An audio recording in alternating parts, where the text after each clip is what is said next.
manyien. Obila mag okwach kich omedo jiwo pedha e gwenge ma pacho ka mar mako jonjore makwalo simbe mag ong'we yamo ma jopiny onye yor hola motisni lipa mdogo. Apedha magitimo Kericho okelo meko mar ng'at achiel ka simbe buora bende nyoyudi. Jafwambo marwa Caroline Atieno tiere kod ler mathoth. Apedha motim gi obila e kaunti ma Kericho okelo meko mar achich ma itudo gi kuo mar simbe mag ong'we yamo ma inyiewo e yor hola kowuok e kembe mag hola ka ranyisi en kambi mar Mogo Kenya. Apedha ne otim gi obila mag okwach kich ka en achiel kuom okenge ma sani giketo mag geng'o kuo mar simbe ma ji nyiewo ka okalo e hola ma otisni lipa mdogo. Buying the device, you don't pay, and then you take it maybe to a local fundi with software, and then they kind of unlock the phone and you end up not paying for the loan.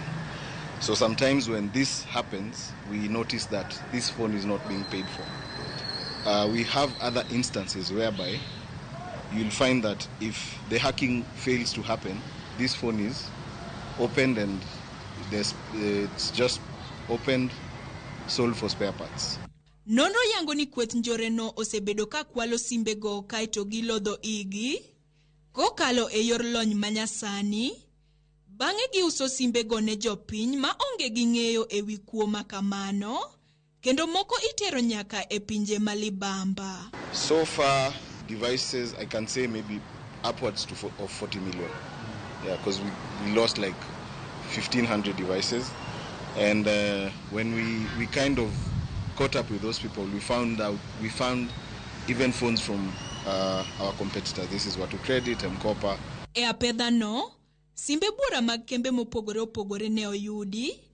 E kinde ma achich ma itudo gi kuono bende ogogono e duka moro Kericho kono.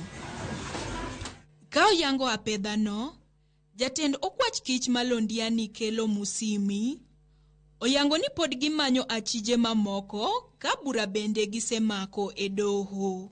We have other cases under investigations that may lead to arrest of other more suspects, and after the investigations will be arraigned in court. Ojiwo jopiny mondo bed motang' gi kuo makamano.